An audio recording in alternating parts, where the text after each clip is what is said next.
Aquarium and water garden enthusiasts alike enjoy the creativity and beauty of aquatic ecosystems. Ontario hobbyists have the benefit of being able to buy a wide range of exotic species imported from around the world. Unfortunately, if given the chance, some of these exotic species can invade our natural habitats here at home.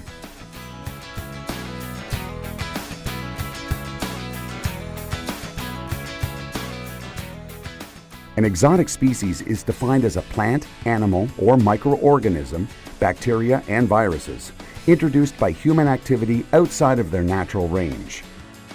Not all exotic species are invasive. Species become invasive when their introduction or spread threatens the environment, the economy, society, or even human health. Invasive species are the second greatest threat to biodiversity, next to habitat destruction.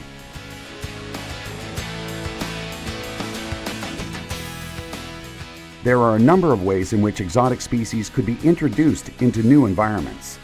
These pathways may be accidental or intentional and could include species from the aquarium and ornamental pond industry, the baitfish industry, the live food fish industry, and ballast water from shipping vessels.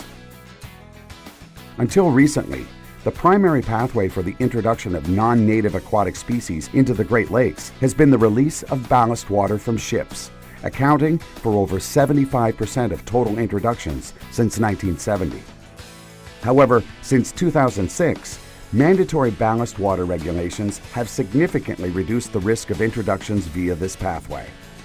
Transport Canada's ballast water control and management regulations are now considered to be among the most stringent in the world.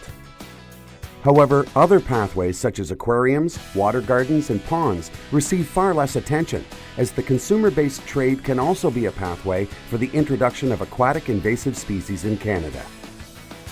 In fact, at least 12 species of exotic plants and animals have been introduced into the Great Lakes Basin via this route.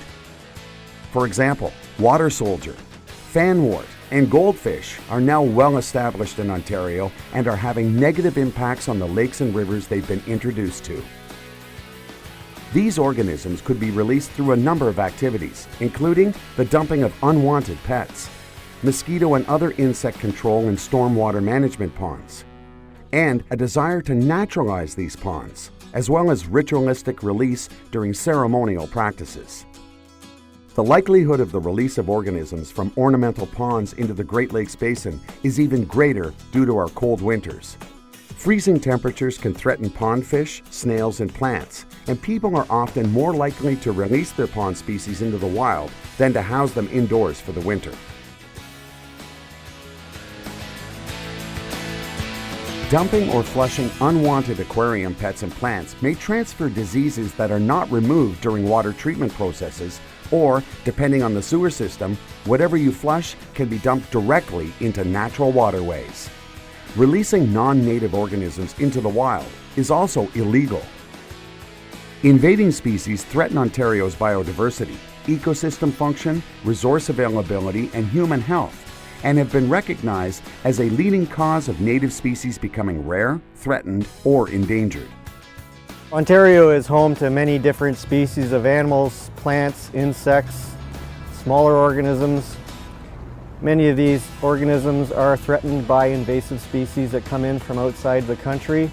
3 primary impacts have been identified. The first is causing a change to fish community composition, or the composition of other aquatic organisms that inhabit that space.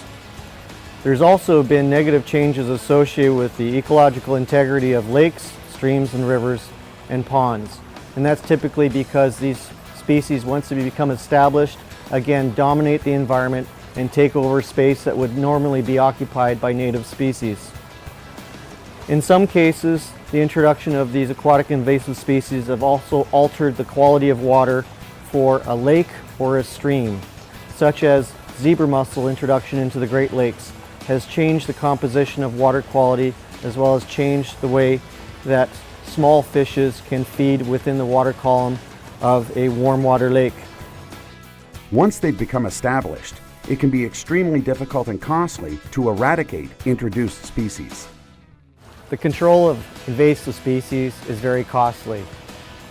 A recent study conducted at a national